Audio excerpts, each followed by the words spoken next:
Red FM. Well, I think when you look back over the season, Paul, I think, it's been well documented that there's been a lot of problems at the club, and I think on the football side of it, it was great that we qualified for Europe and got something out of what, like as I said, is a traumatic year. Yeah, no, Paul, at the end of the season you obviously said you'd be making a decision on your future in around 10 days' time. That was a few weeks ago now. Have you made up your mind as to whether or not you're going to stay here at Cork City? Well, at the moment, Paul, to be honest with you, I wouldn't be commenting on anything like that. I think if you want to talk about the season, fine. But at the moment, I wouldn't be commenting, Paul, so that's the best way to leave it at the minute. Yeah, overall, how has the past year been for you here in Cork, Paul? I suppose there was a mixed reaction from fans initially when you came down, probably because of the rivalry there was between Cork City and Drogheda, and the fans seemed to be on your back from day one, even though it was a great achievement for you to get into the club into Europe. Yeah, well, I think with supporters and that, Paul, I think, you never please everybody. There's all cliches, and I'm not really a cliche. Only please some of the people some of the time, but never all of the people all of the time. And I think probably maybe they realise now, when you look back to last season, finishing 5th and 29 points behind the league winners on the money that was being paid out, to finish where we finished. And remember, we lost players, you're playing with young players, amateur players, and, really, it's fantastic. And, at the end of the day, Paul, supporters, they said they're entitled to their own opinions. But I think when I was assaulted that time outside the ground, I think that sort of said a lot maybe for the reaction of people, because I think on the pitch, by probably the start of the season, and I said this, it takes a little bit of time, to get your ideas over. And, I think if you were to stop and ask any player, I'd say, in Cork City, I'd be surprised if there was any. They definitely would tell you that they're better player now than before the start of the season. Yeah, we had Danny Murphy and Joe Gamble in here with us over the past couple of weeks, Paul, and both players were singing your praises, so I'd imagine you value their feedback a lot more than the opinions of supporters, but it's clear that the players and yourself had a very good relationship despite what was going on off the field. Yeah, well, I think when you look, Paul, as I said, you go down to a club, players will always tell you, that's the one thing. And Cork City had experienced players, and they know if a fella is spoofing or they know if he isn't. And I think in the last couple of years, maybe at Cork City, from what I've been led to believe, that it wasn't being run well. And I said that at the start. There was players out of condition for full-time players. Now, that's those players that were out of condition. That starts at the top in any club. What makes it even more disappointing for me would be that the money that was being paid out, was ferocious, and that's why I can't understand with the supporters just going back to them. What we've done, and what I've gone into a club that was after coming out of a traumatic period. But I only look after the football, and the football was not right. Considering the way it is now. And as I said to you, players will be honest.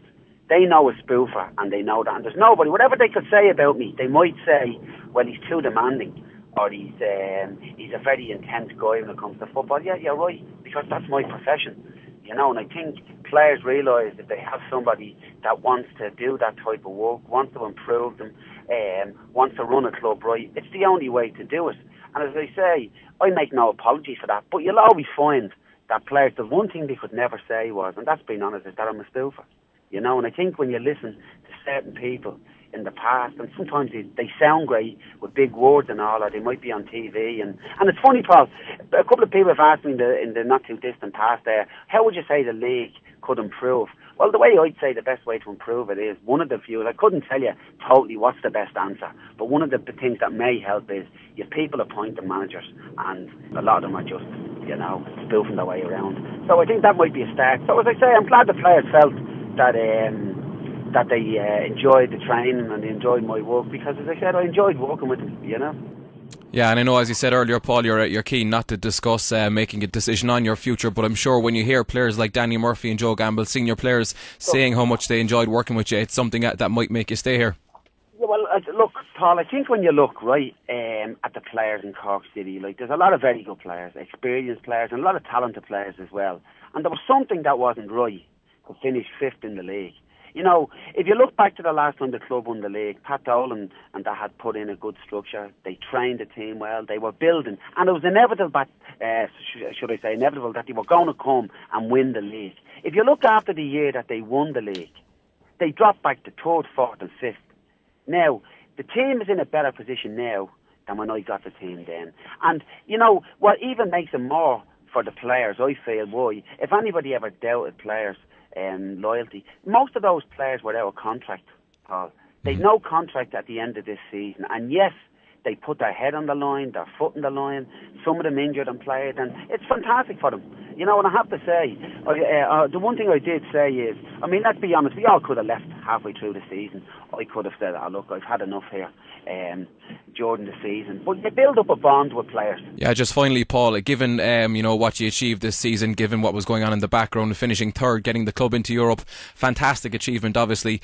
I'm sure there's still a sense of unfinished business as well, that, you know, that you probably don't want to walk away, given that there's a place in Europe there for next season and possibly, you know, the chance to work with the club on a stable footing. Well, I think when you look, as you say, Paul, it is a fantastic achievement. Because, well, let's say this to you. People might say, well, we won the Setanta Cup last year. Well, I'll tell you this, right? See the group stages of the Setanta Cup last year? We were in the same group, I think, as when I was at Drogheda.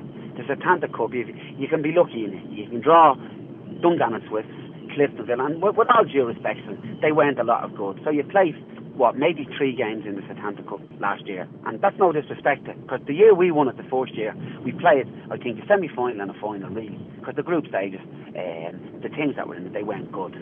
You look at what the lads have done over 36 weeks, right? To get players to be able to perform for 36 weeks under the traumatic that we had.